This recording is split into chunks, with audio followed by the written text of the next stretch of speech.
ఏ బాబు ఈ వయసులో పని చేస్తున్నావేంటి? చదువుకుంటే ఇంకా మంచి భవిష్యత్తు ఉంటుంది కదా. అన్నా మీ జీతం ఎంత? నాకు నెలకి 25,000 రూపాయలు. అన్నా మీ వయసు ఎంత? 28 సంవత్సరాలు. అన్నా ఇప్పుడు నాకు 14 ఏండ్లు. ఈ పని నేర్చుకుంటే సీనియర్ మెకానిక్ అవుతాను. ఆ తర్వాత సొంతంగా ఒక షాప్ పెట్టుకుంటాను. రోజుకి 3-4 వేల రూపాయలు సంపాదించే స్థాయికి వెళ్తానన్నా. ఈ పిల్లోడు చెప్పింది కరెక్టే. డబ్బు సంపాదించడానికి చదువుతో సంబంధం లేదు. ఇలానే దేశ యువత అంతా అనుకుంటే నిరుద్యోగం, చదువుకున్న వాళ్ళకి చాలని జీతాలు, ఇదే కొనసాగితే కొన్ని సంవత్సరాలకు చదువుకునే వారి సంఖ్య తగ్గిపోతుంది. పని ఏదైనా పనే.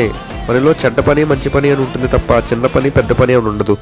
ఎవరు ఏ దారి ఎంచుకుంటారో వారి ఇష్టం. మనం మరొకరితో కంపేర్ చేసుకున్నప్పుడే అసలైన సమస్య. ఎవరితో పోల్చుకోకుండా జీవిస్తే మనం ఏ పని చేసినా కింగ్లానే ఉండొచ్చు.